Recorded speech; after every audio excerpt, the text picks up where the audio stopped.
everybody, it's Romania Black, and we are on Volume 7 of Heaven Official's Blessing! Yes, we're only doing 2 chapters this week, chapters 206 and 207, but we are also going to be talking about Manhua, chapter 99, just shy of 100 chapters of the Manhua, and we have some comments to talk about too, so oh my god, it feels so good to be back to season 2 of the Donghua. It feels so good to have the Windmaster back in the damn story, both in the Donghua and in the novel. Oh, just feels just wonderful. So last week I thought I had it all figured out, and MXTX was like, no you don't, and we've expanded, the gang split up to go take care of all these resentful spirits, which is why I'm wearing this spooky shirt. Feels so fitting for Halloween, right? This spooky shirt, maybe it will help Hua Chong and Xi Lian and the former Windmaster, who I'm going to call the Windmaster because their actual name tongue-ties me so much. Maybe it'll help them to calm the resentful spirits of Wu Yong and keep them from starting another round of the human face disease. Maybe. So we'll see about that. But anyway, so I'm pretty excited. We'll talk about the Manhua chapter here in just a second. But I'm just so thrilled to be back in Volume 7 so far. Volume 7 has been like a breath of fresh mountain air compared to the stagnant despair that was Volume 6 and Book 4. And we still have so many chapters to go, right? So much left, and I'm really, really excited about that. But with that being said, we need to go ahead and first we'll talk about the Manhua, and then we'll talk about the comments leading up to these first chapters. Manhua chapter 99, I just read. God, before we get started on this, you all have seen, hopefully, episode 1 of season 2 of my Donghua reactions. The only disappointing part about the Donghua for me so far is that Star Ember has spoiled me on Lan Chanshu's design. I freaking love Lan Chanshu's design. I love the little red bandana. I love the ponytail. I love the floofy hair. And I love he's just this bulky himbo. Like, he looks like a martial god. Like, he could do some damage. And the one in the Donghua looks like he's royalty. Guess that's all we can say, right? But that's fine.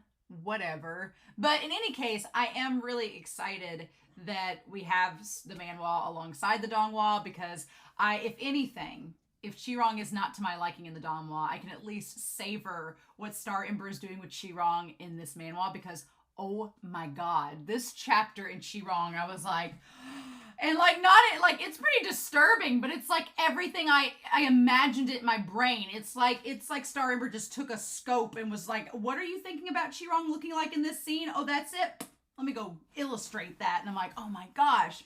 So we pick up where we left off at, where Lan Chanshu is having a hard time dealing with the fact that there was some undercover stuff going on between Anla, with Qi Rong involved, with Xi Lian involved, and he was left out of the know, and his family, died as a result of it, and he just feels very inconvenienced, to say the least.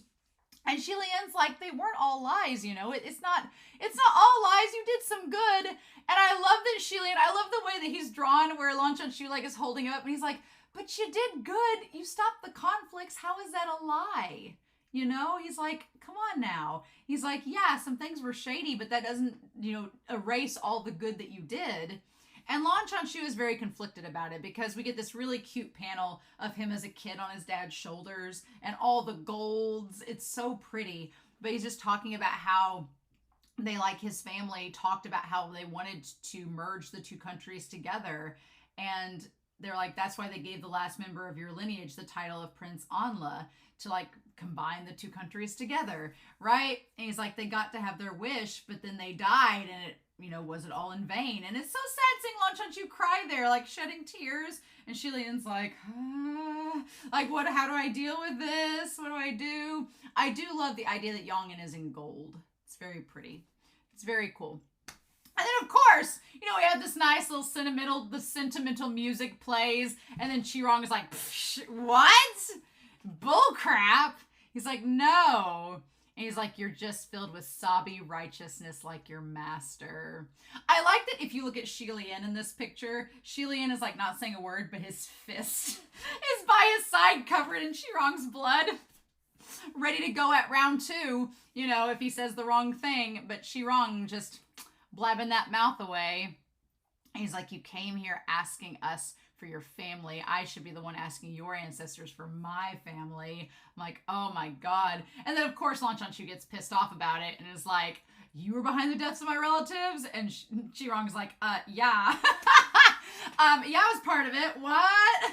Just, it's amazing. Anla was part of it. Xi Lian was part of it. We were all part of it. I feel like Qi Rong in this moment becomes Magenta from Rocky Horror. She's this way. She's this way. She's this way. It's like, it's giving me Rocky Horror vibes. Like Qi Rong would have fit right in with that crew, right? And then Lan Chanshu, oh my God. The best part about this panel is not Lan Chanshu's murder face. It's not the fact that he hacked off like half of Qi Rong's limbs and cut like a giant section of him out. It's that Xi Lian and Hua Chong, they look surprised, but having read volume 6, I'm like, y'all done just as bad. I was like, Xi Lian, didn't Hua Chong like just slaughter a family in front of you? Like, this is surprising. I think it's more Xi Lian being surprised, and Hua Chong's like, oh, okay, well. Hua Chong looks like, well, I'm not going to complain about this. And then this face, oh my God, I don't know if the Donghua is going to be able to top it. This face where he's like, it doesn't hurt at all. And he's like, it's nothing compared to my dear cousin. And the creepy thing is that now that we've read book 6 and volume 6, book 4, the whole thing where Qi Rong's like, it doesn't hurt at all, is like a direct contrast of Xi Lian when he was stabbed over and over again going, it hurts. You know, so it's like, Qi Rong, I'm sure it does hurt, but Qi Rong's not going to say it because he's not going to admit that weakness, right? But just how deranged he looks with like blood dripping from his mouth and one of his eyes is completely bloodshot and the other eye is like half bloodshot. It's like the green and the red mixing in this disgusting combination. It's exactly what I pictured in the novel reading and more. And I don't know if the Donghua is going to be able to top it. I don't think it's going to be this gruesome because they've censored a bit, right? I don't think it's going to be this gruesome, but this is amazing. I'm like, it's everything I want. I'm like, Star Ember, take my money. Give me a book of this. I want the volume. Let's go. It's insane. And then Qi Rong, you really see like his limbs hacked off when Qi Rong is, or not Qi Rong, when Qi Rong is getting drug away by Lan Chanshu. And I love that Xi Lian says, Qi Rong, shut up if you want to live. Stop talking. But it's Qi Rong's ultimate weakness. He can't stop talking.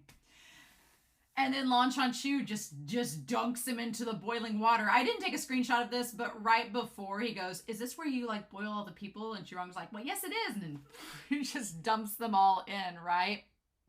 And just dunks them all in. And I love that Xi Lian's like, Lan Chanshu, what are you doing? And then Lan Chanshu's like, with the number of people he's eaten, it's not fair for me to show him what it feels like to be boiled alive, is it?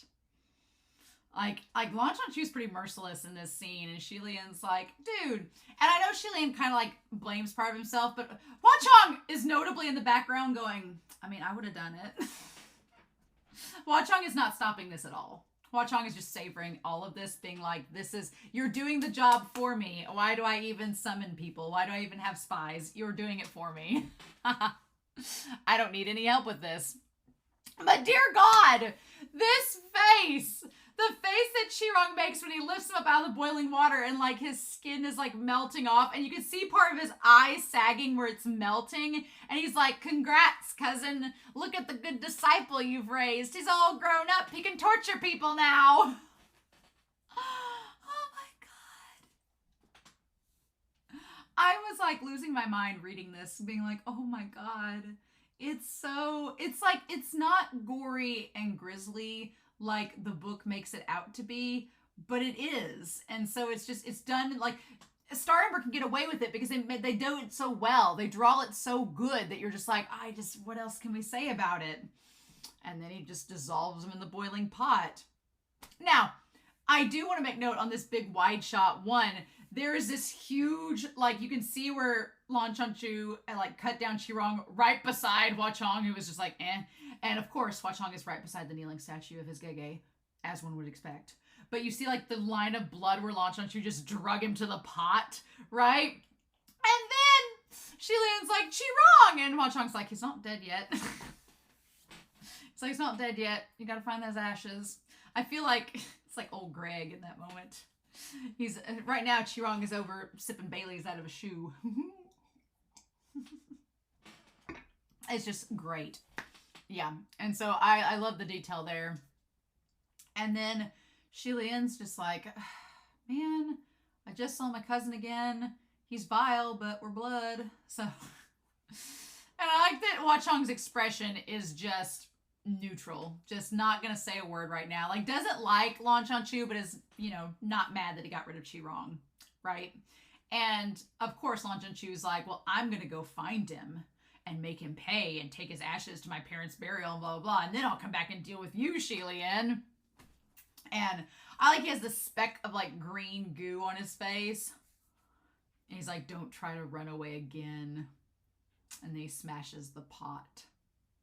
Xilian's like, I'm not running away. It was a great chapter. It's a great chapter. And it thus concludes the first Qi Rong sighting of the novel. You know what the funny thing is? Going into this series, I was so excited when we first met Qi Rong. And then I was so happy to see him. And he gave me, like, he was such a great villain. And then as soon as Lan Shanchu boiled him, I was like, oh no. I was like, we're not going to see him till like volume 7. I really thought we were going to see him till like volume 6 or 7. And then MXTX is like, oh, he's a gold mine. I'm not going to waste that. So I am excited that we're going to see him in the manhwa again real soon. But for right now, we're just seeing him peace out for a moment. But chapter 99 was a lot of fun. I'm very excited to get to chapter 100 in a couple weeks. That's going to be real cool. Gonna be fun. Yay rah. We'll see how that goes. I do have a couple comments before we start this chapter set though. After I reviewed the manhwa, I noticed that Xilian, I reviewed the manhwa again for the last part that we did. I think it was part 64. And when I went back and did that, I noticed, I was like, oh, it's like this weird trend where Xilian was the Guoshi after being crown prince of Anla, right? He was the Guoshi of Xianle after he was the crown prince of Anla. So I wondered, would that be like a parallel of saying that the Guoshi of Xianle was the original crown prince of Wuyang? Because it would follow that trend, right? If we're going to parallel that the original Guoshi that taught Xilian was originally the prince of Wuyang that messed up and was trying to correct himself through Xilian and teaching him. And then Xilian followed in his master's footsteps by becoming the Guoshi of Xianle to try to correct the things that he messed up in Xianle. So I don't know. I don't want to know if I'm right or not, but I thought about that after reviewing the manhwa and was like, huh. So the question is, if that is the case, and if the Guoshi of Xianle was the prince of Wuyang, then what does that make Bai Wusheng? Is Bai Wusheng just a ghostly... Was Bai Wusheng to the Guoshi what Hua Chong is to Xilian, only it didn't work out? Was Bai Wusheng like trying to hit on the Guoshi of Xianle when he was the crown prince, and the crown prince was like, oh, no, I don't want anything to do with you. And then he was like, well, if that's the case. And then it all went downhill. And then Bai Wusheng and the Guoshi are like the flipped version of Hua Chong and Xilian. I don't know. I guess we'll find out. But it just kind of like stuck out to me like that. So it's very weird.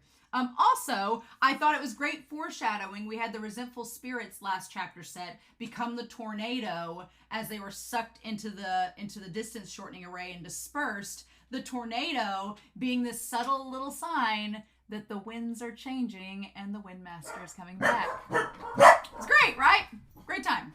Great time. There are also deer outside my house right now, and my dogs are freaking out about them. So if they bark a lot, it's because there's a deer outside my window. Super exciting.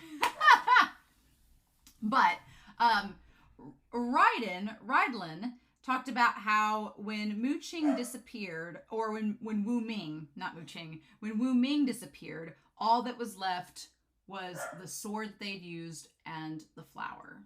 So the sword that was left is the sword that Xilian picks up, and the flower is, we assume, maybe Hua Chong spirit slowly, you know, seeping in that flower and sticking around.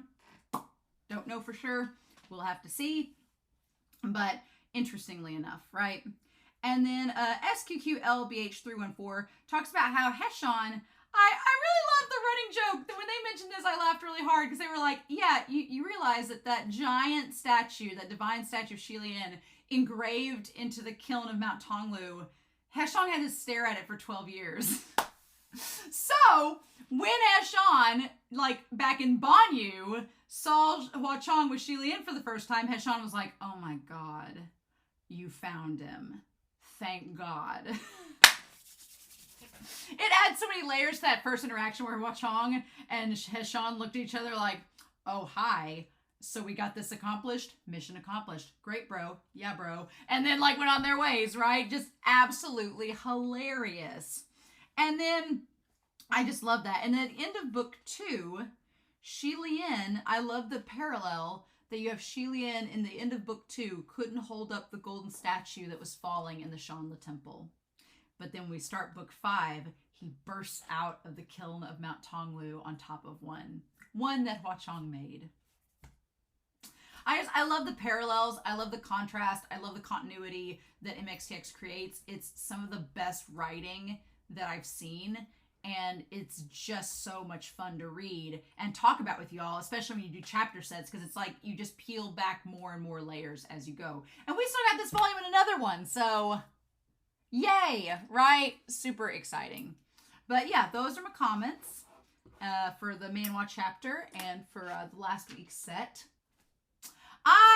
You know what? When I started out volume 7, I said we'd get lots of answers about the Guoshi and all of that, and now I'm like, it's going to be volume 8. It's going to be volume 8. At this point, I'm like, we're going to have to settle. I feel like the resentful spirits are something that we're going to have to solve in this volume, and dealing with the face disease and the oncoming of it and everything. I feel like volume 7 is going to be tackling that. And then volume 8 is going to be defeating Bai Wusheng, figuring out all of our loose ends, and then wrapping up our story with Hua Chong and Qi Lian. So we think, right? I don't have my copy of volume 8 yet, but when it's going to come here in about a month, and I'm excited because I haven't seen the cover. I pre-ordered it super early so I wouldn't see the cover, and I'm like, I'm ready. So don't tell me what the cover looks like. Don't show me it. I'm going to be doing a reaction of it when it comes in the mail. Yay. But with that being said, we're not going to waste any more time. We're going to dive right in to Heaven Official's Blessing, chapters 206 and 207, pages 75 to 96. And we're going to do that here in 3, 2, 1, and let's go. Chapter 206, 2 simple lines. The Ghost King excites the battle spirit. Yeah, because they've all made this trap to trap the resentful spirits. But what are they going to do with them now, right? They're all sitting around holding hands, singing Kumbaya. What we're going to do? And what exactly happens after they fall into the trap? Shi Qingshang asked. Qi Lian and Hua Chong had already positioned themselves in the center of the human array. After that, just leave it to us. We'll be here inside the array to take care of them slowly, making sure not a single one is missed. All we need is time. The most important thing right now is to make sure they don't scatter. The reason why I said there might be danger is because there aren't enough of us to make 500 right now, so it's hard to say whether the circle will hold and whether the creatures inside could break out. Someone swallowed hard and asked, well, what would happen if they break out the circle? It wouldn't be pretty, Qi Lian replied. First, the resentful spirits will possess you and then infect you with the plague. I'm just saying if someone lets go and runs away, what would happen then? If the circle is broken, then maybe the resentful spirits will also possess you, Qi Lian said. So the spirits will possess people either way? The smarter folks understood and said it's different. The former is 10 out of 10 spirits will possess you and infect you with the disease. The latter is maybe. Meaning if you were to let go and run away, there might be a chance for survival. That's it exactly, Qi Lian said. So is there anyone who wishes to leave now? After this formally begins, you absolutely cannot back out. But before we start, it won't matter who leaves. I hope no one will say anything to those who back out. That is a dangerous task after all. Those were words that had to be said. Otherwise, they wouldn't have been able to truly have those with courage and determination. A moment later, indeed, a couple dozen people backed out, one after the other, leaving hurriedly with their heads bowed, and the circle shrank a little again. Qi Lian sighed a breath of relief. Thank goodness. What's there to thank? Qi Rong exclaimed. We've got fewer people now.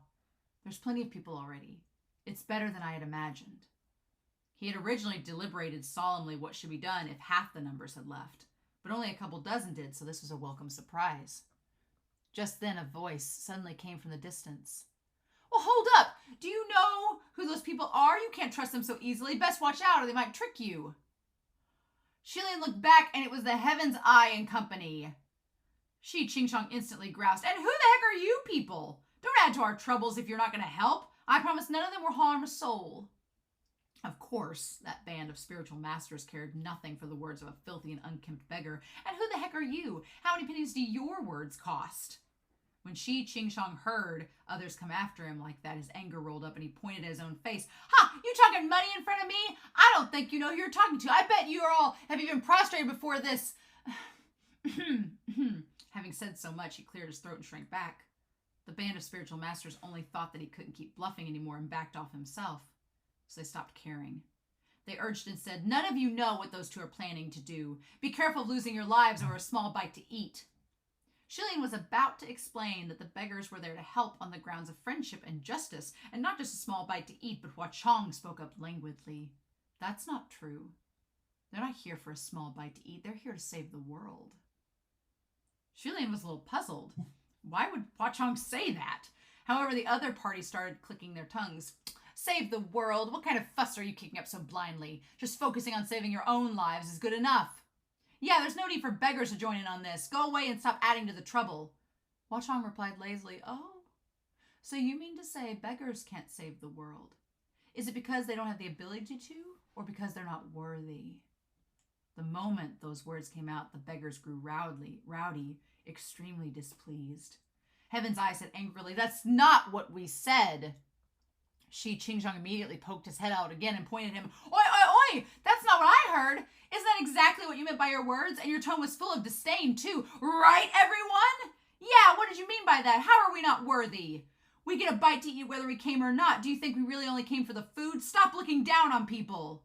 Shilian turned around to Hua Chong, and Hua Chong flicked his brows at him as if it was saying, easy as pie. Shilian thought to himself, so that was it. Although there were plenty who remained behind, they weren't particularly determined. So when Heaven's Eye and company unintentionally showed their disdain, Hua Chong made use of the filthy beggars like you have no such use in manners in such matters, and magnified it, exciting rebellion within the hearts of the beggars. You don't think we can do it? Then we'll show you no matter what, that we've got what it takes too. Thus the battle spirit increased in waves. Both sides were yelling at each other, and Shilian turned to Heaven's Eye's party. If you're really worried about this, then just stand by and watch. If we do actually do something that's harmful to others, it wouldn't be too late for you to stop us then. Next time, Hua Chong smiled and added, but best if you don't get in the way. The band of spiritual masters had followed Shilian and Hua Chong the entire way, and now that they finally couldn't hold back any longer, they were ready to jump out all brave. But it didn't take long before they were scared back by Hua Chong's terrifying fake smile. Hua Chong turned his head. Gege, look at the sky. Shilian looked up together with him. The black shadows in front of the round moon were now more clear, like they had quietly gotten closer. And the time they were seeking helpers, who knows how long it had been, the creatures were about to plunge. Shilian's heart lurched. Oh no, they're out of time to find more people. But he didn't show this on his face, and he immediately cried, Everyone in position, grab on tight. Qi Rong was already standing at attention. You're hiding. Oh, Xi, we're only so many. Won't they break through us quickly? This was the mortal realm. After all, random screams would cause misunderstandings and unnecessary trouble. Shilian replied, I will guard here and check on you all constantly, and when a spot is about to be broken, I will fix the array. This way we'll be able to extend the time. So basically, fix non-stop leaking holes that appeared. Qi Rong replied, well, our lives are in your hands, including mine, too. You're old Xi. You gotta work hard, all right? Work very hard. I'm immortal now, right? Oh, all right, old Fang, I'll give it my all. Everyone's palms were sweaty, knees weak, arms heady. The palms were sweaty. I'm going to start doing Eminem, and I'm going to stop. So everyone's faces were tense. Right after everyone tightly clutched each other's hands, suddenly, above in the sky of the silent night came a shrieking cry. And it came closer and closer, faster and faster. They'd come. Catching the right timing, Shilian instructed, Everyone, blow air forward! The people didn't understand why, but they followed the direction. They each filled their cheeks and started blowing air with all their might. To have a large crowd puff out a round of hot, white air in the middle of the winter's night, their breaths wouldn't go very far. The heated air mixed with the aura of Yang and was very confounding. Plus, Hua Chong had secretly cast a camouflage spell, blinding the creatures from seeing what was going on. Those resentful spirits that were originally going to scatter and go rogue sensed an area that was particularly heavy with heat and aura of the living, rippling and undulating, very lively, they very naturally believed that was the target for attack, and they excitedly rushed over, forming a raging black pillar. In an instant, Shilian's entire vision was practically covered by blackness. He cried, "Everybody be careful not to loosen your hold. They've come into the cage." Right then, from behind Hua Chong, thousands of silver butterflies emerged and spread. Haunting silver light illuminated, and the black fog before Shilian's eyes was instantly dispersed. He saw Hua Chong extend a hand his way. "Come to my side, Gege." Shilian was slightly startled and immediately took his hand. Hua Chong only tugged lightly before Shilian was pulled over. He wrapped a hand around his waist and composedly swept the area with his glare. Even those resentful spirits were locked within the kiln for 2,000 years and had lost their minds for imprisonment. And they didn't dare go near, and within a meteor radius of the two, there was not a single dark aura. Only then did the resentful spirits that had gleefully dropped in the circle know something amiss. They had been tearing and chomping around, but how come they didn't tear into any of the living and were tearing into each other instead? There were also two they couldn't touch, and those silver butterflies were like sharp blades and showers of arrows to them, their wings flapping and assaulting, murdering them as their screams shot through the skies. The resentful spirits finally noticed they'd been trapped. They were like savage beasts locked in a fiery battle cage. But those 200-some people weren't players on the outside the iron cage. They were the iron bars of the cage themselves. Having noticed this, the resentful spirits were beyond outraged. They screeched violently and savagely at the beggars who were blocking them hand in hand. Their mouths wide open as if they were going to devour their heads, their hair standing in fury, their faces and bodies miserably contorted and twisting. Some backed up a few steps from horror, but they were soon stopped by those next to him. "Don't move!" Shilian called out, "Don't move! They can hurt you as long as the array is intact. They can't hurt you as long as the array is intact." Hearing this, the crowd was somewhat reassured. There were even beggars who spit wildly at the shrieking resentful spirits, crying as they spat, "Pew, pew! Oh, I'll dirty you! You get out of here!" This is probably because they'd heard somewhere that ghosts were afraid of filthy things, and Shilian didn't know whether to laugh or cry. You don't need to do that either. They won't be scared. Just then, he suddenly noticed a spot in the human ray that was about to fall apart, a hole about to leak, and he hastily looked over. He saw a scrawny little beggar whose eyes were bulged and unfocused, his breathing harsh, like he was so nervous he was about to convulse. Many resentful spirits also noticed this man's spirit was weakening, and they swarmed towards him. Shilian rushed up and whipped, and those resentful spirits howled as they were whipped apart. Shilian rapidly made the man back out, and ordering for one of those on his left and right to connect. Before he had time to breathe in relief, 6 meters away on the southwest, another new leak appeared. Just as Shilian was about to rush over, he discovered that much further away, another leak appeared, the person right next to Qi Xingchong. The number of resentful spirits was immense after all. This was only the first wave, too. There'd be many more coming non-stop. He wouldn't make it in time, and Shilian cried, "Sun Long!" However, Hua Chong didn't move. "Gege, don't worry." Shilian refused to believe Hua Chong didn't notice, and he refused to believe that Hua Chong wouldn't ignore things, too. But the hole was going to be exploited by the resentful spirits. Right at the crucial moment, however, a yellow talisman came flying over and exploded right behind and beside Qi Qingshang. Although the talisman didn't blow up any resentful spirits, it still made them shrink back in alarm, their heads withdrawing. It turns out the band of spiritual masters who'd been peeping all this time. They came over rushing, yelling, "I told you all not to get involved, but since you're involved now, well then stand your ground to the end. If you can't, then you're just adding to the trouble." Hua Chong turned to Shilian. "See? I told you not to worry." He would forever be at ease.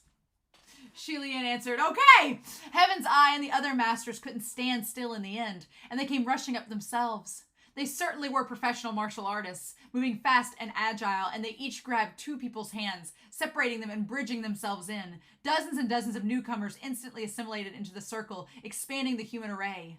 Heaven's Eye called out, "Fellow colleagues, quick, quick, quick, whoever has schools or disciplines here in the capital, tell them to come quick. Go, go, go. I'll call my disciple over too." Soon after, 100-some more people came barreling down the street. Those 100-some people were sure impressive. All of them monks, cultivators, spellcasters. Each of them were decked in full gear, taking 2 steps as one, their forms heroic and refreshing. Xianle cheered loudly in his head, while all the beggars all stared with wide eyes and open mouths. When this new wave of people saw the extraordinary sight of a raging pillar of peculiar aura, they were all stunned, and soon after they hastily joined in. Once they assimilated, the circle expanded even bigger. The entire main avenue of the royal capital was going to run out of room.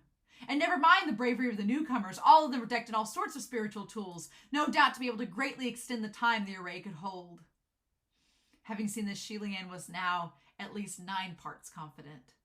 He called out calmly with assurance, "Everyone, don't be afraid. The tables are turning. We've got more and more people on our side. As long as we hold the fort down firmly, destroying them will only be a matter of time." The crowd could also see the situation was going in their favor. Now that there was hope in the mix, it made everything easier, and instantly they were filled with confidence. They responded enthusiastically, "Destroy them!" On the other end, Heaven's Eye said, "We've got 168 people on our side. How many are you?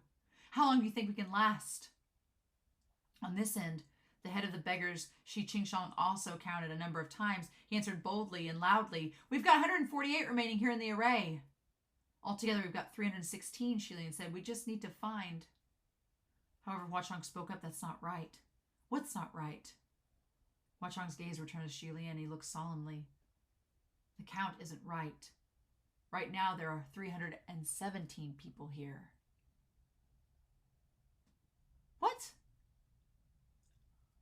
Chapter 207, Seeking Affection, the Ghost King Fakes Displeasure. Although Huachong only swept a look, Xianle wholeheartedly trusted that he wouldn't have counted wrong. He said it in a hushed voice, and no one else heard besides Xianle, and Xianle also swiftly scanned the circle once. Everyone here was holding hands, and just when did one extra person join? Could it be that Qi Rong counted wrong? Xianle asked, "Are you sure you've got the right numbers? Did you miss anyone?" Qi Rong swore, "Nope! Didn't you say the head count is important? I've been keeping count repeatedly, and the ones who left halfway, though, through were also taken off the count. It's 148 of us. What is it? Is something wrong?" It wasn't the right time to explain at the moment, and doing so recklessly would only start unnecessary panic. Xianle couldn't have people point out those they didn't recognize either, because there were just too many on site, and most people didn't know each other in the first place. Thus, Xianle replied, "No, I'm just verifying." It was even less possible for the spell user's side to have miscounted, since everyone reported the number in their own household's head to the Heaven's Eye before he added them all together. There was no way they didn't know how many from their schools had come. Xianle whispered back, "When did the extra one get mixed in? What is that person planning?" They've either come right from the start, or they mixed in when the spell user joined, but they're human for sure. Well, at least it wasn't a ghost. In order to form this circle, everyone had to be human, otherwise they wouldn't be able to keep those resentful spirits in. The person also didn't seem to want to be exposed at the moment either. If they had already joined the circle, as long as they let go without warning and a hole appeared, then the entire human array would collapse. However, up until now, the circle still remained stable, which meant that they had been keeping the role of the iron bars properly. Which meant that there was even more reason for Xianle not to act recklessly. If that person had noticed their existence was discovered, then who knows if they would flee. It also meant it would be quite difficult if they wanted to find the person without them noticing and pick them up without disrupting the circle. However, it didn't take long before Xianle got an idea. He turned to Huachong. "Sanlong, can you have your wraith butterflies only chase but not kill those resentful spirits? I mean, chase the spirits in a direction you determine." Huachong immediately understood what he wanted to do. "Yes, I can." Since this person joined in of their own volition, then they must not be any simple character and had no fear of the resentful spirits. If Huachong had manipulated the wraith butterflies to force the resentful spirits to the edge of the circle, then the spirits would for sure attempt to find any leaks to escape. Almost every mortal could become a leaking hole, but only one person would not, the one who had joined on their own. "But this idea is really risky," Xianle said. "If we're not careful, then someone might let go from fright. We'd be slapping our own faces." "Don't worry," Huachong said. "Before that happens, I'll have to kill the resentful spirits." The two formulated their plans, and Shilian suddenly raised his voice and called out, "Everyone, watch out! The resentful spirits suddenly got stronger. Just hold on, don't be scared." Heaven's Eye exclaimed, "What? Why would they suddenly get all stronger all of a sudden?" Hua Chong didn't move from his spot, but the wraith butterfly started chasing the depraved, resentful spirits as they chaotically tried to get away. The others didn't know what was going on, but the spell users noticed something was amiss. Heaven's Eye was outraged. "Hua Chong! Zhu! What are you doing?"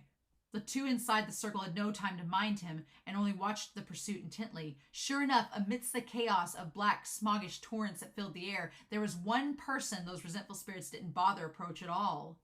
And the area before that person was conspicuously empty. It was him! Shilian flashed forward and grabbed the man's hand, while at the same time, bridging the hands of the two next to him, picked the man out of the loop. Heaven's Eye and his party were growing restless. "What's going on?" Hua Chong answered rudely. "It's none of your business." Just as he finished those words, he had already moved to Shilian's side, guarding against any unexpected trouble that man might cause. Shilian restrained the man firmly, then twisted him around. In that instant, when the two faced each other, Shilian forcefully swallowed the words, "Who are you?" that were at the top and the tip of his tongue and widened his eyes. Staring at the face, Shilian mumbled, "Oh, Guoshi! So it really was you!" The man was also stunned, and it was a moment before he mumbled, "Your Highness." This face should have been exceedingly familiar, but it was incredibly foreign instead. In his memories, the Guoshi should have been over 30 in age, his disposition fairly calm and composed. With a sweep of his robes and putting on airs, he could fool anyone. But the man before him right now only looked to be about 25 or 26, not much older than himself. Even if Shilian had heard his voice inside the mountain spirit body at Mount Tonglu, he still kept wondering perhaps he'd been mistaken. Even when Jun Wu had told him your master wasn't a simple character, always be cautious. Be absolutely cautious. He also thought the emperor could be mistaken. However, there was no doubt the man before him was his master, the last Guoshi of Xianle, Mei Nianqing. The three of them stared at each other inside a circle formed by 300-some people, and the air seemed to have frozen. However, when Mei Nianqing finally snapped out of it, what he did right after was something unexpected. While Shilian was also stunned, he suddenly retaliated and lunged forward, strangling Shilian with his own hands. However, Hua Chong was standing right next to them, so how could he possibly allow Mei Nianqing to succeed? He didn't even need to move before Mei Nianqing was flung out, falling meters away. The sudden stir startled everyone, holding hands in a circle. Why did they start fighting? What's going on? Who are they hitting? Hua Chong exclaimed, "Gege, are you all right?" "I'm fine," Shilian replied. In fact, it was the Guoshi who looked to not be fine. Mei Nianqing coughed out blood from the blow and crawled up to his feet before stumbling away, trying to charge out of the crowd. When Shi Qingchong saw him running towards him, he cried anxiously, "What are you planning? Hey, I'm warning you! Don't come over here! Your Highness, he's trying to break the circle!" Shilian shouted, "Return!" Ruyi answered and flew out. But before it could wrap itself around Mei Nianqing, a sword dropped from the sky and plunged into the hand of the Guoshi, blocking his way. Following right after, a white light flashed from the heavens, and several rays dropped down. Along with the curtain of light, a martial god donned in white armor descended from the heavens and sealed Mei Nianqing's retreating path. Oh, it's Jun Wu, isn't it? Oh my god. Having both the front and the back path blocked, Mei Nianqing had nowhere else to run. When he whipped around, he bumped into Ruyi, who seemed to be dancing in mad joy, prancing up as it bound him tight, tumbling him to the ground. Shilian took a step forward. "My lord, how have you come personally?" Jun Wu rose to his feet, his expression solemn. "Mount Tonglu has been temporarily stabilized, so I've come to see how things are doing here on your end." Oh my god! Oh, okay. Okay, how did you manage to stabilize it? Shilian said. "I created a new barrier," Jun Wu replied, "and it temporarily trapped those 3 mountain spirits and the other inhuman creatures." What Shilian cared about, however, wasn't the mountain spirits or the unrelated little minions. Then the white no-face? Jun Wu shook his head slowly. "Oh my god, I did not find him in Mount Tonglu. I'm afraid he's long since escaped elsewhere." "Well, how do we know it's not the Guoshi?" "Oh my god." Shilian looked around. A field of blinding light surrounded them, separating them from the 300-some people outside holding hands. At the moment, the mortals outside the screen of light could not see what was going on within. Xilian looked to the ground. The Guoshi had rolled around and saw Jun Wu, and he probably remembered the vicious fight that they had had in the past. He appeared both shocked and furious, yet wisely remained silent even as he raged inwardly. Jun Wu also inclined his head, watching him from above condescendingly, before speaking slowly. Guoshi of Xianle, long time no see. What? Condescending? Hua Chong approached lazily and gave Mei Nianqing a brief look before he said, the Guoshi looks pretty weak. How did he manage to escape back then? He didn't escape by his own strength, Jun Wu said. At the time, there were 3 helpers at his side. They were the other 3 deputy Guoshi of Xianle. Having listened to this point, Xilian couldn't hold back any longer. He asked Guoshi, just who exactly are you? Mei Nianqing watched Jun Wu darkly. His hands clenched into fists, veins popping on the back of his hands, and whether he was furious that Jun Wu had ruined his plans, or if he was furious Xilian exposed him, couldn't be said. It was a moment before he said under his breath, haven't you already guessed, Your Highness? One of the 4 guardians of the Crown Prince of Wuyong. And that Crown Prince of Wuyong, Xilian pressed on, is he white no face?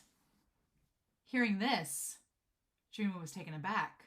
Xianle, the Crown Prince of Wuyong is. Only then did Xilian remember that he hadn't yet had the chance to report to Jun Wu about the affairs of Wuyong. Having finally captured the Guoshi, Xilian had many things to report and many questions to ask, but none of them should be conducted here. Xilian replied, oh, now come on! You had just got... What the fudge? No! He said, Xilian replied, my lord, let's talk after returning to the heavenly court. That might be for the best, Jun Wu said. After humming for a moment, he added, however, most of the resentful spirits from Mount Tonglu were sent here to the royal capital, and they can't be suppressed so quickly. Even if I am the one doing the cleansing, it will take at least 7 days, and 7 nights to do so.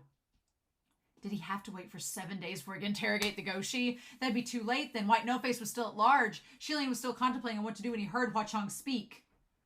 Leave the mess here to me. You can go up as you will. Xilian turned his head to gaze at him, but Hua Chong had already guessed what he was going to say. There's no need to say anything else. I'll wait for you down here. If Gege really wants to thank me, then come back quickly afterwards. Xilian...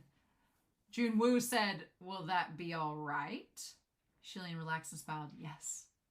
Just then, there was suddenly a silhouette flickering on the outside of the screen of light, and a person came charging in from the outside. He hobbled and hopped, shouting, Your Highness! Your Highness, what are you doing here? Is everything all right? It was Qi Rong. It turns out when Jun Wu had ascended and pulled up the screen of light, no one on the outside knew what was happening, and they were all scared to death. Qi Rong then stepped up bravely and decided to charge in to see what was going on. If it was anyone else, they might have been blocked out. But since he had worked as a heavenly official in the past, the screen of light recognized him and actually allowed him in. The moment he entered, he was stupefied. My lord, how come you've come personally? When Jun Wu saw him, he smiled lightly. Lord Windmaster, how have you been? Qi Rong was hesitant and shy and somewhat embarrassed. After all, there was no way he didn't know by now the whole affair of Shi Wudu changing his own little brother's fate and sending him up to the heavens. The story had spread. It would for sure cause a riot. To see his former boss now, other than feeling ashamed and guilty, he had nothing else on his mind. However, Jun Wu didn't say anything to him and was very courteous, giving him full respect. Xilian withdrew Ruyi, and Mei Nianqing slowly rose to his feet on his own. After Qi Rong was done being shy, he asked, puzzled, who's this? What's happening right now? Mei Nianqing glanced at him and suddenly says, you're Qi Rong, aren't you? Qi Rong was taken aback. And who are you? How do you know my name? But the most important question was, how come he still recognized him, even with this appearance? Mei Nianqing humphed, your name's terrible. Huh? Qi Rong was confused. However, Mei Nianqing didn't speak another word and followed Jun Wu knowingly, looking rather docile. It was probably because he knew that now he didn't have any helpers by his side. He couldn't escape from Jun Wu's hand. Xianle, I will take him up first, Jun Wu said. You're coming up in a bit. Yes, Xilian replied. Jun Wu nodded and the 2 of them left first. Xilian turned to Hua Chong. Before he could say anything, Hua Chong spoke up first. Gege, You don't have to worry about anything. I'm only just watching after the circle, making sure they don't start anything. It's nothing hard. Qi Rong also chimed in. Your Highness, are you going to go up? I'll go. I'll watch over things too. Don't worry. Xi Lian nodded. Thank you both for your hard work. If this was the past, Hua Chong would most likely reply with, it's nothing, or other such responses. Yet unexpectedly this time, he hugged his arms and sighed. It is rather hard work. Xi Lian sensed he might be hinting at something. Qi Rong, on the other hand, sensed nothing and said excitedly, yeah, remember to reward us for our hard work after, yeah? How about throwing a feast at the best restaurant in the royal capital? He still couldn't forget about feasting at the best restaurant of the royal capital, and Xi Lian thought to himself, oh, Lord Windmaster, please don't talk anymore. That wasn't what he meant at all. He wants a kiss. Come on now. Hua Chong shook his head and casually twiddled the red coral pearl tied at the end of his small braid, wiggling his eyebrows. Oh my gosh! Speaking with a seemingly nonchalant voice, he said, if Gege was beside me, it would have been fine. But to think Gege is going up again, leaving me down here all by myself, I feel even more troubled by the work. Oh my God, shut up. Qi Rong finally noticed something sounded weird, and he still didn't get it. He said with a face full of smiles, a crimson rain's hot flower. Your words are so funny. It sounds like you're saying you're going to be lonely now that His Highness is going back up to the heavens, just like a newlywed. You're not wrong, Xi Lian thought. Isn't that exactly what he meant?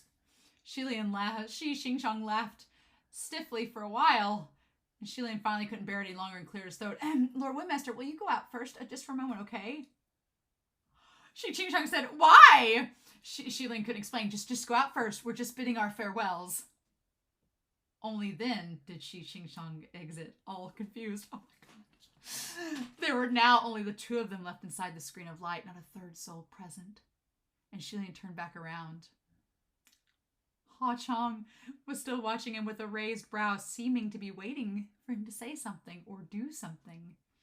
Thus Xi Lian gathered his courage, placed two stiff hands on Hua Chong's shoulders, and steadied himself for a moment before he hopped up and forcefully and pecked his cheek. Having done that, he looked around with a hollow conscience like a thief, and only relaxed when he saw that there was no one. Yet unexpectedly, the next second, he felt a tightening on his waist. It was Hua Chong who hugged him close. Gege, aren't you just placating me? His unhappy tone was half serious, half fake, startling Xi Lian. He exclaimed quickly, I'm not! Really? Hua Chong said. But you weren't like this at all when you were borrowing spiritual powers from me. Can I only get this kind of farewell now that I'm not lending spiritual powers? Now that he thought about it, Xi Lian felt perhaps like he wasn't being sincere at all. A moment later, he said in a small voice, I'm sorry, I didn't mean it like that. After apologizing, however, the more he thought about it, the more it did seem like that was how he meant it. And the alarms blared in his head. Before Hua Chong responded, without another word, Xi Lian's body moved before his mind. He jumped up and hugged Hua Chong around the neck before he pulled himself close emphatically. This time he wholly kissed the place Hua Chong wanted him to kiss. Yet who knew? Qi Rong's voice just had to come out right all of a sudden. Oh, Your Highness, I kept thinking about it, and the more I think about it, the weirder it feels. If you two are just bidding farewell, then there was no need to kick me out. I'm only just... Your Highness, how come you left so fast? Xi Lian had fled, fumbling and stumbling. Oh my God! What? Oh my God. Xi Lian, Hua Chong, MXTX, you can quit playing this tug-of-war game anytime now. Anytime now! Oh my God! This is what I mean, right? I start out this volume thinking in the first set of chapters, oh my God, the gang's all here. We're all gathered together. We're going to find out a lot of things about the Guoshi and Wu Ming and everything, right? And then in the next set of chapters, MXTX is like, no, we're not ready to do that yet. We need to go off to the royal capital and stop some resentful spirits and meet back with the Windmaster and go take care of that. And it's like, okay, fine. I've understood. I've accepted my fate that the gang is splitting up. We're doing all this. Fine. But then this set of chapters, MXTX is like, oh, I don't know. There's the Guoshi. We might find out all the things next chapter set. And I'm like, if you do this again, if you lead me down this road again, MXTX, and get me all excited for next week to find these answers out, and then we don't, and then you're like, oh, I don't know. It feels like she's like that commercial. There's a commercial here in the U.S. where a guy's like dangling a dollar bill on a clothesline. He's like, oh, you're gonna get it. Oh, not today. And I'm like, if you mean to tell me that you're getting me all riled up to find out answers next week, and then we don't find out answers, I'm gonna keep reading until I find my answers. Damn it! Oh my God. These chapters were so short. They felt so short. So I apologize if this week and last week's videos are not very long discussion-wise and content-wise, because the chapters are really, really quick. And not only that, but it's mostly action, which is fine, but it does leave less to be discussed. However, there are some things that I want to talk about once Jun Wu shows up with this whole business with the Guoshi. Oh my God, the Guoshi showing up that I do want to talk about. As far as the things on the board that have been answered this week, nothing about Huachong. Nothing about Huachong except that he is getting quite adjusted into the role of new boyfriend to Xi Lian. Oh my God, I freaking love it. I love the fact that Huachong has waited 800 years and he finally has Xi Lian's approval that it's mutual. And now Xi Lian's about to go off back to the heavenly court to get answers about the Guoshi with Jun Wu, and Huachong's like, okay, before you go, I mean, I am doing a lot of work. And what I thought originally it was we'll talk about it when we get to the part of the chapter, but I just love that Huachong has gotten so much more brazen and bold because he knows it's mutual now, and Xi Lian's like, you know, he's still timid, but he's like, oh, okay, I mean, I guess. And then, of course, the Windmaster has to show up, and it's like, oh, my God, Windmaster, what? Oh, my God. So, yes. With this part is still there, the puppet stuff is still there, the third ascension Y is still there, the 500 years between the second dissension and Yongin is still there, Lingwen Baijing, fetus spirit, Wu Yang things. We've established that the Guoshi escaped with the help of the mountain spirits, or with the help of the three disciples of Xianle as well, Guoshi, which we believe, or at least I believe, are the mountain spirits. Still a lot of questions with that, right? Still a lot of questions with that. Bai Wusheng's identity, all of that, who is the prince, all of that. We're going to talk about that in this chapter set here and kind of go over it a little bit, because I have some theory stuff, and there's some extra questions we need to answer. So as far as the Wu Yang stuff goes, we're going to put some more Wu Yang-y things over here. That the Guoshi, we get the name, it's Mei Nianqing. Mei Nianqing sounds like a cat name. Does it not? I'm thinking of Mei from Ace of the Diamond, and Nianqing just sounds like a cat noise. So all I can think of is just calling the Guoshi Meow Meow. Can we call him Meow Meow Guoshi? I used to call him Guoshi Meow Meow. He's like Nianqing. I just feel like I want to call him the Meow Meow Guoshi, but that is him, and he escaped from Jun Wu with the three disciples' help.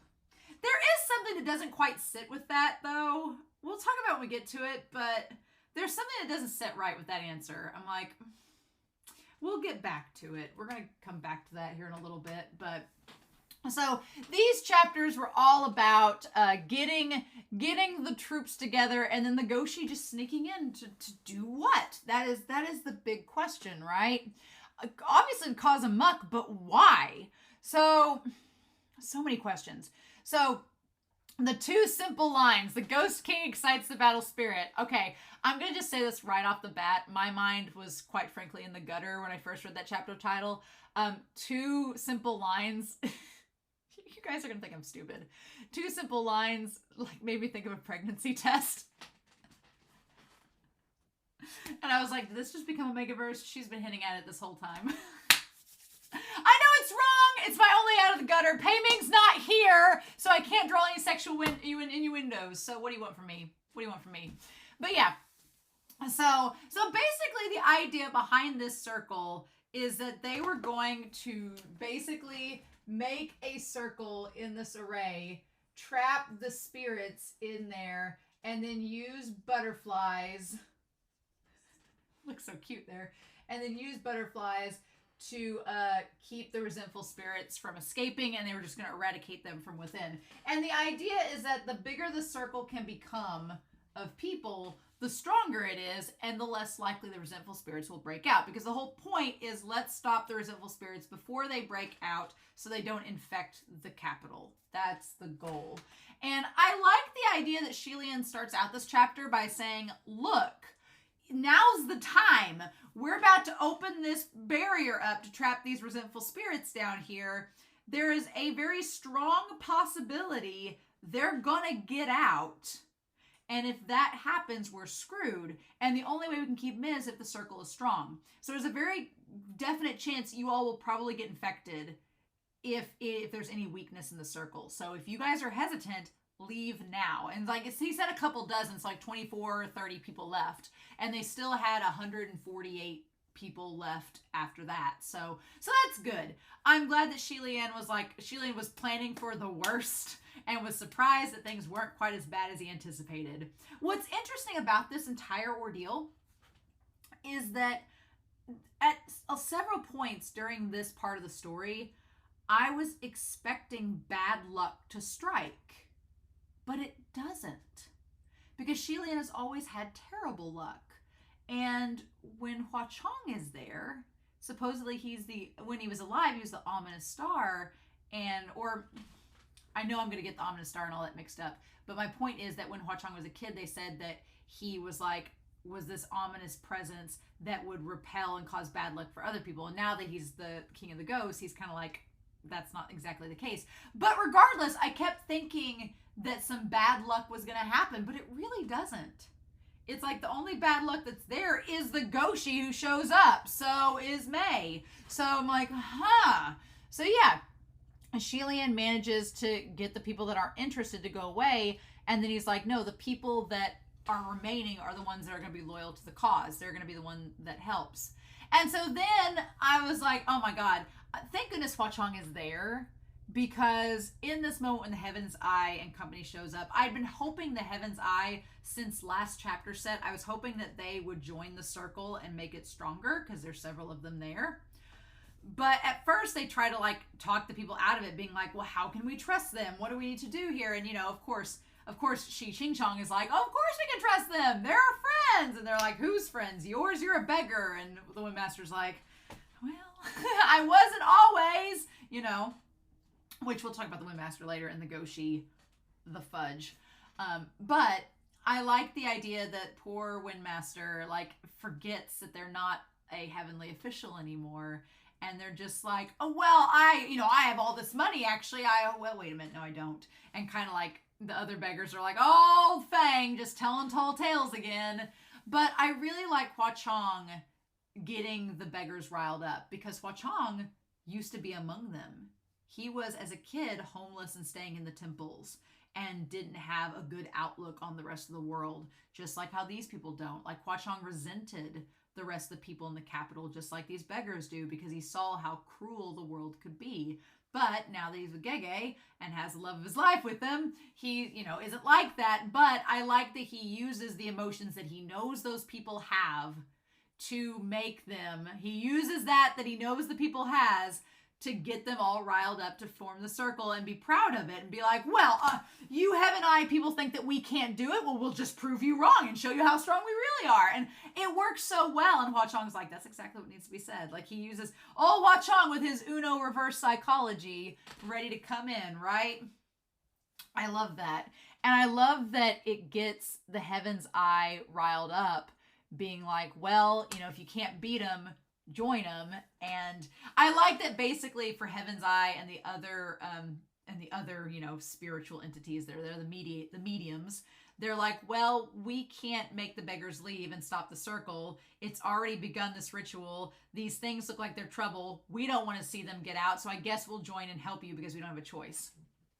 It's really good. And so Qi Lian, just the idea of these resentful spirits breaking through, and Qi Lian gets them all to get in a circle, and he's fixing the holes in the array as Hua Chong uses the butterflies. I love the idea that they all blow the air forward to lure in the spirits. It's really cool. and they form this black pillar, and then Hua Chong's like silver butterflies. The idea that the silver butterflies are just like shooting razor blades and arrows at these ghosts. I'll never look at a butterfly the same way again. I'm like, damn Hua Chong. First it was Butterfree in Pokemon, now it's like heaven officials blessing butterflies, like making them badass. I love it. And then, oh my god, the part where Hua Chong, like, he's like, Gege, come to my side. I was like, Hua Chong is just living for all of this. He's like, yes. Like, I've got my boyfriend. We're just going to kick Bai Wusheng's ass. We're going to solve all this. We're going to get rid of the resentful spirits. Yes. Like, life is good. My boyfriend's making out with me after 800 years. It's great. It's wonderful. But I just love the way that this whole fight scene is described and how the resentful spirits, like you have Qi Lian trying to patch up the holes and clear the resentful spirits. You have waves of butterflies, Hua Chong and Qi Lian working together. It warms my heart. It's like one thing that's a little bit different than Modao Zushi. In Modao Zushi, you do get to see Wei Wuxian and Lan Wangji work together, but it's like at the very, very end. I guess it is around this time in the story that they do work together like that, but I feel like we've had so many more instances where we've been able to see Hua Chong and Qi Lian working together. And it's just, I'm so glad, because if I'm going to be honest with y'all, like way back with season 2 content in the Donghua that we're at right now, with the Donghua, I thought back in volume 2 that Hua Chong was going to show up in like periodic little bursts. He was going to show up like maybe once a volume, and that was going to be it. But he has been a constant presence throughout the story, and I'm so glad, because you know that happens a lot of time in romance. A lot of times in romance, we don't see the two characters that are supposedly supposed to be in love with each other. We don't necessarily get to see them interacting until the end. And then it's like, oh no, they were in love the whole time. And I'm like, where's the proof? And here you get to see it. And you get to see them forming these bonds, working together. They finish each other's sandwiches. I love that Hua Chong, like Qi Lian starts to say something, Hua Chong knows what he means. They work so well together. But they're such different personalities that it's nice. Like Hua Chong in this chapter had this calm, stoic, almost like, languid and lazy, like, oh no, we got this. And Qi Lian's like, no, we got this. Let's do this. Like, it's just like two different types of triumphant determinism. It's great. But yeah. And so as long as the array is intact, I like the beggars that were spitting on the ghost, and Qi Lian's like, you don't have to do that. It was funny, just the beggar spitting on the spirits, telling them, you daddy, you muff cabbages, get out of here. It was great. Qi Lian's like, that doesn't actually help, but thanks. It's great.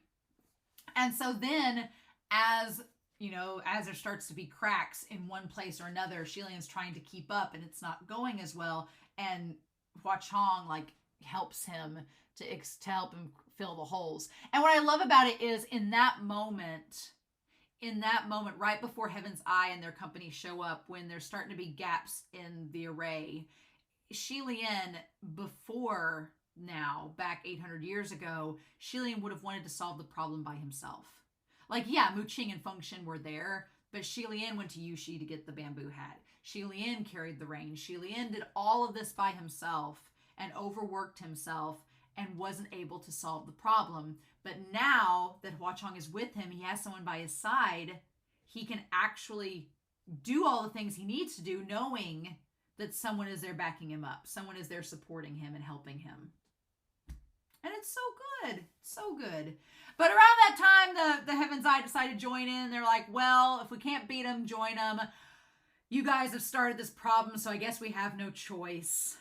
And they all, they start summoning. It's really cool. I like how the book described it, that they're like, it wasn't just Heaven's Eye and the Master. It was like all these martial artists. It was like dozens and dozens of newcomers, like spellcasters, cultivators, monks. I just love this big parade comes in to help out everyone. And it's just this idea of like this rainbow, this rainbow of all people of all shapes and sizes and professions coming together for a common cause. It's great. Great allyship. Good job. As we extort the evil, resentful spirits of Wu Yang. It's great. And so Qi Lian gets all determined. I like Qi Lian. He's like heave ho, like we got this. We're going to do it. And then that's when they count out how many people are there, and it's like we have 316 people all together. Like, we got this. And then Huan Chong's like, we have 317 people here. And normally that wouldn't be a bad thing. Normally it's like, oh, it's just one extra person. Cool. The counts off by one. What's the big deal? The big deal is that it's not a member of Heaven's Eye or their crew, and it's not a member of the beggar group that originally came with them. So why is there a rando person that just jumped in on their own accord? Unless it's somebody suspicious that could cause trouble. Now, with that being said, the question is, was May going to destroy the array, or was May trying to help get it accomplished? That's the question. So here's the thing. We know that May is not afraid of the resentful spirits whatsoever, and they have joined in the array. But is it to help or hurt? I mean, I would only think that it's to hurt because he lunges for Qi Lian and tries to strangle him. Why? I don't know. It's like, oh my God, what are you doing? But he tries to strangle Qi Lian, and luckily Hua Chong is like, the fudge, and gets him off of him. But the fact that he tried to strangle Qi Lian makes me think that maybe he was trying to do more harm than good with the array. But the thing is, we don't know, because Jun Wu shows up. And then after, conveniently, we're going to talk about this, but he shows up, and it's like, okay, so what then? So yeah, we don't know what May's goal was in joining the circle. Like, here's my thing. My thing with this is, if Nianqing joined the circle to destroy it, I mean, him being there would naturally strengthen the circle because he's not afraid of the spirits. He has this determination and he has this power. So him being in the circle should automatically mean that it's strengthened, right? If he wanted to destroy the circle, why not just stand outside and see if it falls apart, unless he was actively trying to destroy it from within? But he wasn't making any attempts to destroy it before, so I don't know what his goal is. That's such a weird thing. Like, why was he there in the circle? What was the point? We're going to find out. Maybe next chapter set. Maybe if MXTX doesn't just betray us like she do. So, I don't know. I'm like, MXTX, why? Why you be this way? Why? But yeah, so Qi Lian doesn't want to cause a panic. And so he's like, I'm just verifying that there's an extra person here. And Hua Chong's kind of like, well, what do we do?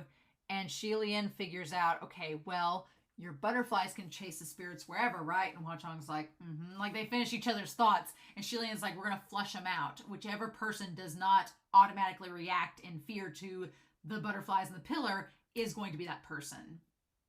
And I just love the reveal that Qi Lian grabs them, and before they can say, who are you, they realize who they are. And it's the Guoshi. And the man said, Your Highness. So what's interesting is Qi Lian says the face should have been familiar, but it was foreign instead. He should have been over 30 in age, but and with the sweep of his robes and putting on airs, he could fool anyone. But the man before him was 25 or 26, not much older. So he's like, your master was a simple character. Be absolutely cautious. As Jun Wu told him. And he's like, okay. So he looks younger. Let me make note of this. He looks younger. Which, that doesn't mean much because Hua Chong has made himself, as San Long, look like he was 15 or 16. So it is very possible that the Guoshi's having a midlife crisis. And May is just making himself look younger than he was before, not to stand out, right? And that could be part of the disguise. But he looks younger, kind of like what Hua Chong has done as being San Long before. So there's that. But it's interesting. And then the three of them stared at each other. And then when he snapped out of it, he retaliated and lunged forward and strangled Qi Lian with his own hands. And then Hua Chong was right next to them, so how could he allow him to succeed? He didn't even need to move before Mei was flung out, falling meters away. Okay. And so it's like, it seems, I want to find this part of the book and go back and read it. By the way, there are no pictures this chapter set either. Artists, why you holding out on us? Why are there not so many pictures in this set so far? I'm used to having a picture like every chapter set. There's like hardly any in this volume so far. It's a damn tease, right? And so he said, Your Highness. And then it said, he looked not much older than he did, 25 or 26. Although, even though Qi Lian heard his voice inside the mountain spirit's body at Mount Tonglu, he'd been wondering since if he had been mistaken. And then it said when Mei snapped out of it, he did something unexpected. While Qi Lian was still stunned, his master lunged forward to seize his throat. But Hua Chong was standing right next to him. How could he possibly allow him to succeed? Hua Chong barely moved, but Mei Nianqing was flung over a dozen meters away. Okay, so he didn't actually strangle Qi Lian. He just tried. He tried and it did not work. So yeah, it's so interesting. Like he immediately tried to lunge at Qi Lian. Why? Why are you trying to hurt him? I don't understand. So that is interesting. Like why? So why try to hurt Qi Lian? I feel like him trying to hurt Qi Lian was like the like bat signal to Jun Wu. It's like the Jun Wu symbol shows up on the side. Someone's trying to assault Qi Lian and Jun Wu's like, I'm on my way. And like to go that way. But he's like, Gege, are you all right? And he's like, I'm fine. But it was the Guoshi who should not be fine. So the Guoshi like coughed out blood from the blow and crawled to his feet before stumbling away and tried to get out of the crowd. But Shi Qingchong is like, no, you can't. I like the way Master was like, you can't get out of here. No. And then Qi Lian tries to use Ruyi to like bind him, but it doesn't work. And then I love the idea a sword dropped from the sky and plunged into the ground before the Guoshi blocking his way. And the white flashes of light and several rays drop down. And then the curtain of light, and it's just like Jun Wu shows up. So this is interesting. All right. So Jun Wu shows up right as the Guoshi is revealed. That's very weird timing. I don't know. Maybe it's just coincidence. But, you know, thinking back, Qi Lian ascended, and then as soon as Bai Wusheng was threatening him, Jun Wu showed up. And now that the Guoshi threatened him, Jun Wu shows up. And maybe it's nothing suspicious. Maybe it's just the Guoshi is super, like, has a marker on Qi Lian that if anybody tries to harm Qi Lian, he'll know about it. And so far in the story, nobody's really harmed Qi Lian because Hua Chong's been there. So maybe that's it. Maybe that's it. But Jun Wu shows up immediately to, like, block the path and get the Guoshi trapped, right? And so Qi Lian's like, oh, hey, I thought you were busy at Mount Tonglu. What's going on? And then Jun Wu is like, Mount Tonglu's been temporarily stabilized, so I've come to see how things are going on your end. And I was like, and he's like, well, how'd you stabilize it? And he's like, I created a new barrier and temporarily trapped those mountain spirits and the other inhuman creatures. Of course, Bai Wusheng is not among those. So Bai Wusheng is still MIA. What? Ridiculous. So Qi Lian looked around and basically nobody can see him but the three of them. The three of them are all by themselves. The Guoshi had rolled around like with, you know, being bound by Ruyi. Oh my gosh. He appeared shocked and furious but remained silent even as he raged inwardly. What's so fascinating is, okay, both Jun Wu and Bai Wusheng have been condescendingly looking down at the Guoshi.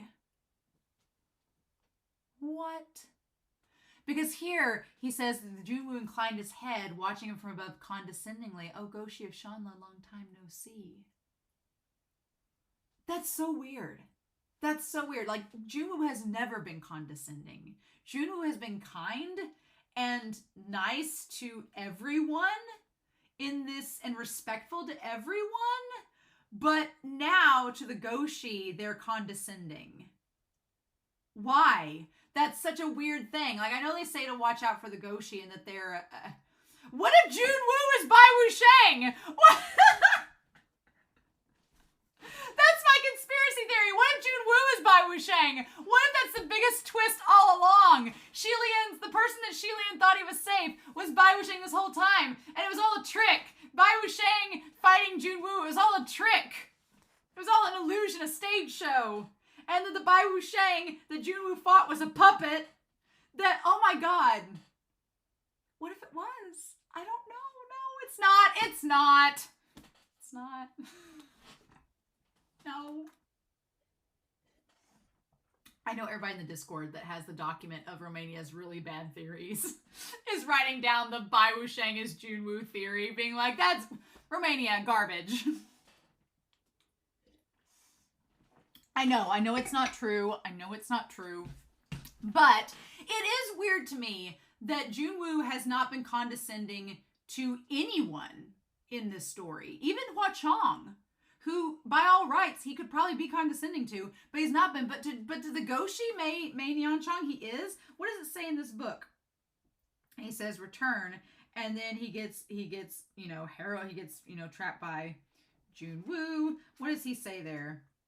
It says, I could not find him. I'm afraid he's long since escaped elsewhere. And he says, long time no see, state preceptor of Xianle. It says, Jun Wu inclined his head, watching him commandingly from above, and he commented languidly. So it doesn't say condescending, but the languidly that he speaks is the same way that Hua Chong speaks. So I guess condescension would be a word. I don't know. I don't think Jun Wu is Bai Wusheng. I don't. But it is weird that both Bai Wusheng and Jun Wu have reacted to the Guoshi the exact same way. What? So yeah. So he says that. And he's like, oh. And then Hua Chong, who also looks nonchalant, and is like, well, he looks pretty weak. How did he manage to escape? It was not by his own strength. There were 3 helpers at his side at the time. The state deputy preceptors of Xianle. Now, okay, that part is a little bit suspicious and weird to me because Jun Wu just said that he created this other barrier to block the 3 mountain spirits. And we believe that the 3 mountain spirits are basically the deputy Guoshi. So if they were so easy to stop, why were they able to help the Guoshi back then? I don't know.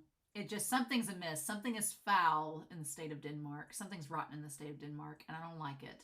And there's something going on here in this chapter that is not adding up, and it's getting my radar going, and I'm like, wait a minute, what? But I don't know what it is. So, but that's where we're at, right?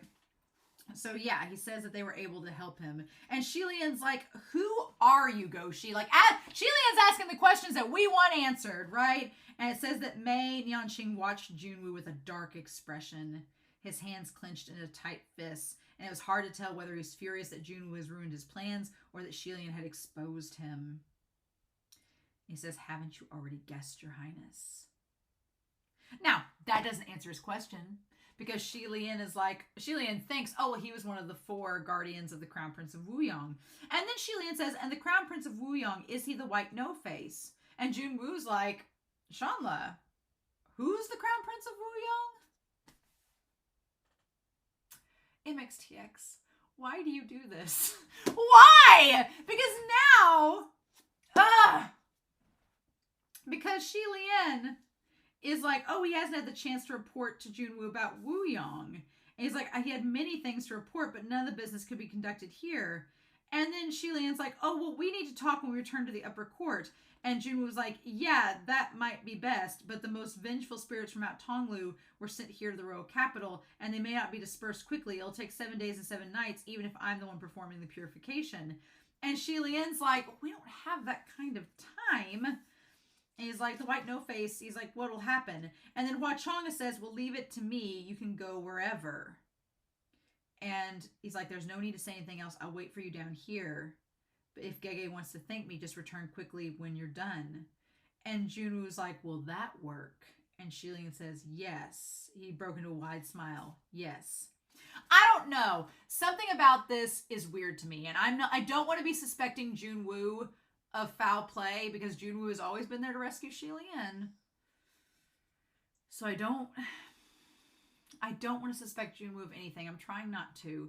But it is just very weird to me that the Guoshi is revealed, and as he's revealed, you know, when Xilian could ask questions and find answers, just so happens that Jun Wu shows up, and Jun Wu was like, oh, hey, let's get you out of here before you say something you shouldn't.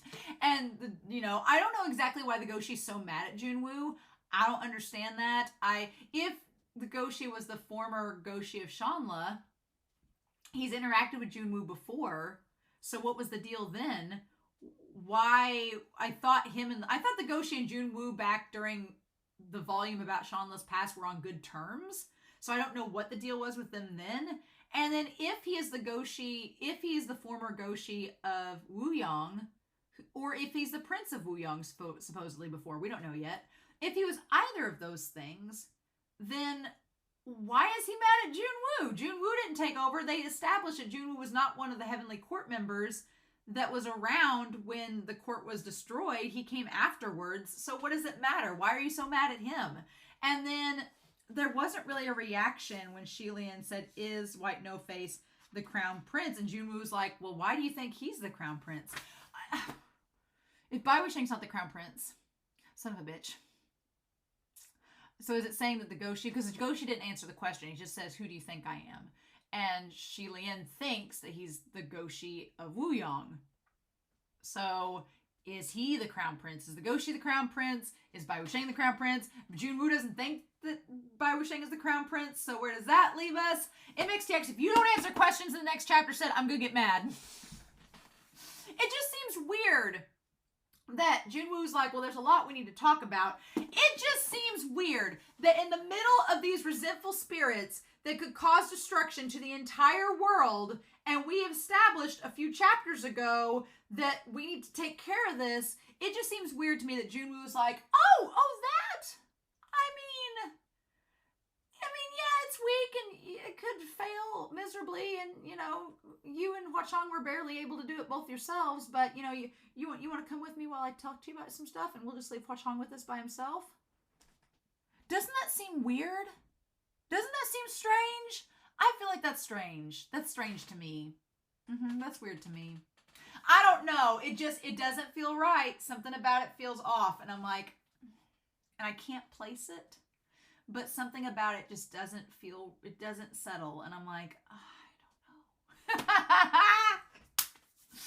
I don't know what it is, but something just gets me about it, and I don't know exactly what, but I wish I could explain to you all the nervous feeling that I have about next week. I'm like, I don't know.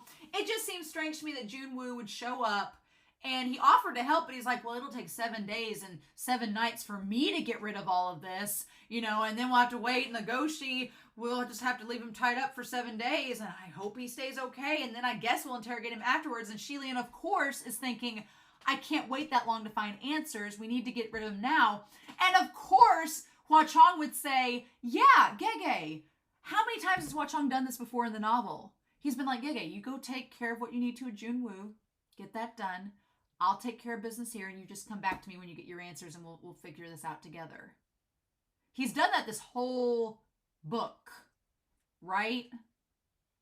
He's done that this whole book, and I'm a little nervous that it just seems weird that Jun Wu shows up conveniently as the Guoshi is exposed, and they let Guoshi get captured or whatever and tied up in the rope, and Xilian's like, well, we need to question him, and Jun Wu's like, well, okay, well, let's just take him back to the heavenly realm, conveniently away from Hua Chong, conveniently away from everybody, away from Pei Ming, Mu Qing, Feng Shen, everybody. Let's just go off by ourselves to this dark alleyway and then talk with the Guoshi about these secrets.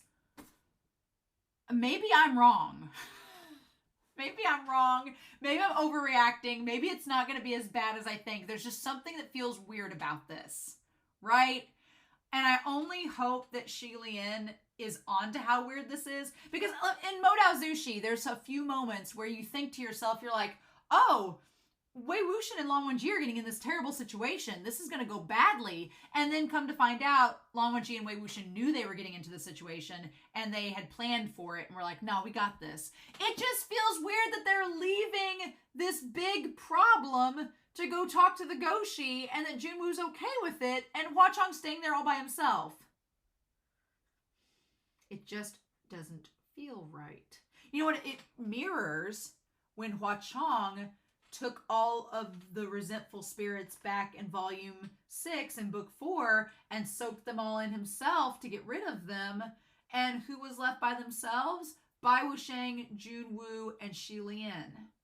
And now it's Guoshi, Jun Wu, and Xi Lian, and Bai Wuxian's left with all the resentful spirits.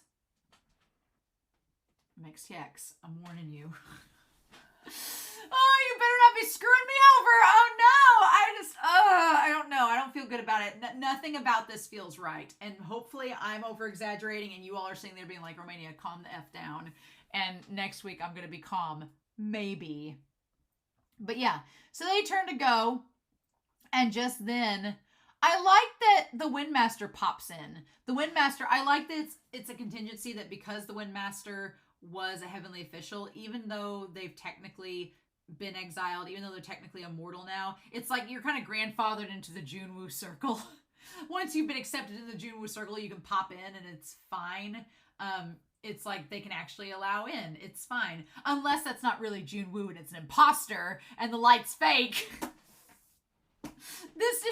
Everything feels weird about this whole chapter, so I don't know. Hopefully I'm wrong and it's just me overreacting, but I do like that Jun Wu smiles and said, Lord Windmaster, how have you been? I do hope if this is Jun Wu and they are completely like they should be, that they're just being really nice and that they're respectful of the Windmaster and who they were. That part does feel like Jun Wu, because Jun Wu respects Xi Lian, even though he's been exiled and gone through everything. He probably respects Pei Su, same way. So I do like that.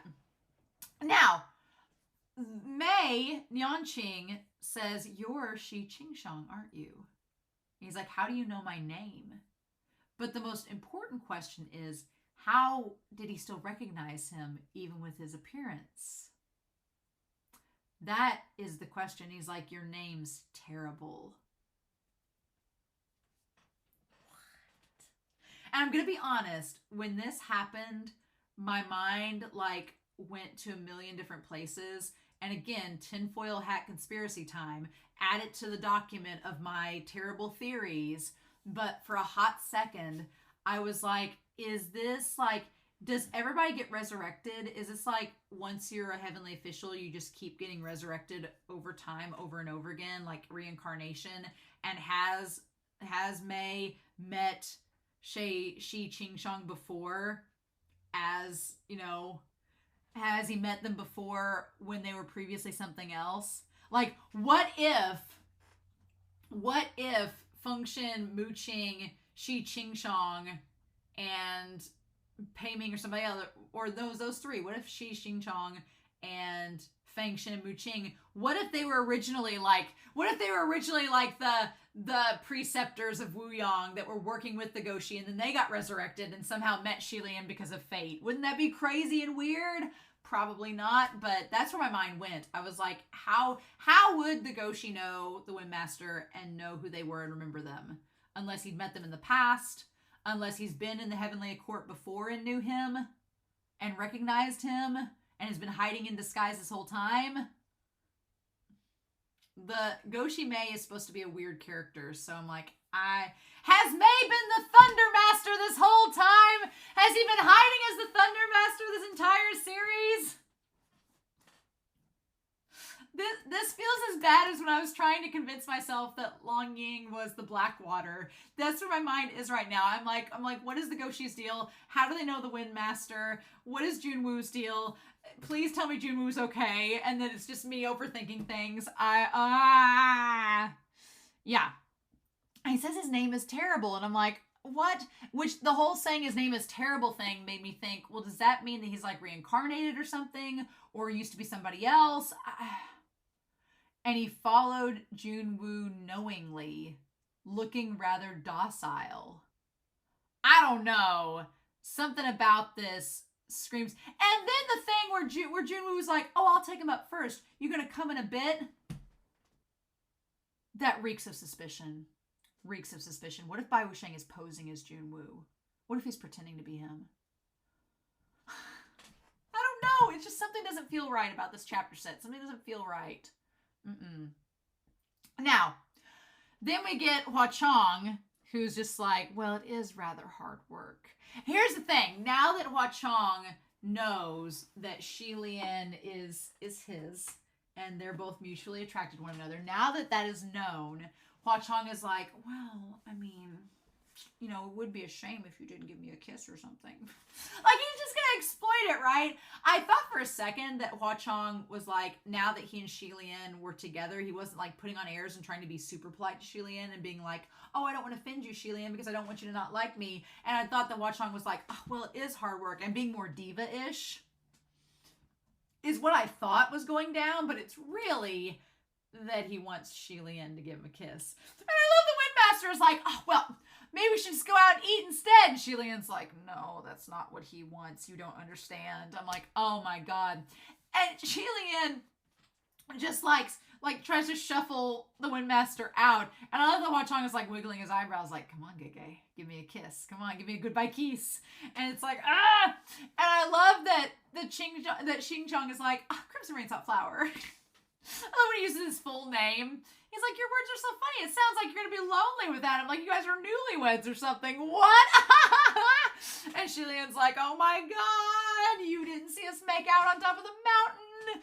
And he didn't see him make out here, which is like, of all people that Xi Lian should be concerned about seeing him and Hua Chong kiss, the Windmaster is like the least of his worries. Like the Windmaster would be like the most supportive. So I'm like, come on, Xi Lian. And then he's like, oh, and does the classic, oh, you go first. I'll be there in just a second. I'm like, maybe Jun Wu took the Guoshi off first so they could go make out before Xi Lian shows up. What if they're a former couple? I don't know. Oh my God. But yeah, I love that Xi Lian like jumps up and gives him a little peck on the cheek, like, see, there's your kiss. And Hua Chong's like, have you been leading me on? Are you just using me for my spiritual powers? And Xi Lian's like, damn it. I do love that he like jumps in his arms and gives him like a big kiss. And then right as he does it, the Windmaster's like, oh, your highness, the more I think about it, and comes back in. And then Xi Lian's like, rah! And like fumbles away like a baby deer.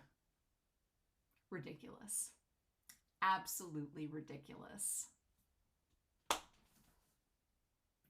I don't know, y'all. I know I probably wasted a lot of your time coming up with these just ridiculous theories that are probably not true, but something's up with this chapter set.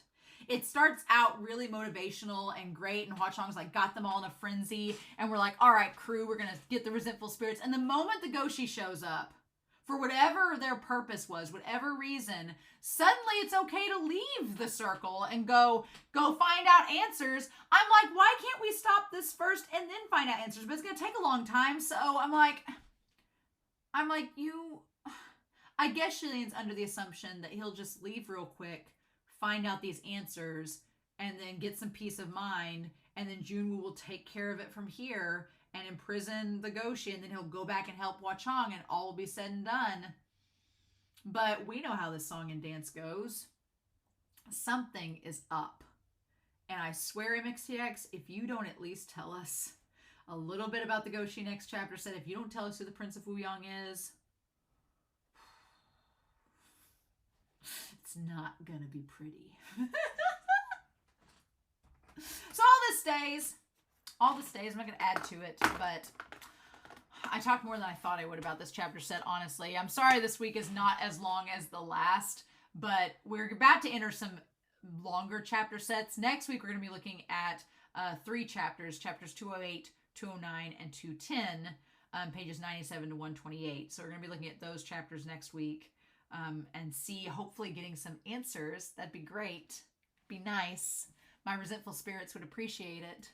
And then from there, we've got a couple other chapter sets that are actually quite a bit of pages. So hope you all are ready. These last 2 weeks were the nice little short weeks. And from here on in, it's a lot of pages. So let's go, right? So I hope you all have a wonderful week. Please stay safe, take care, and yeah, we'll see if any of my crackpot theories hold water next week with chapters 208 to 210 of Heaven Official's Blessing.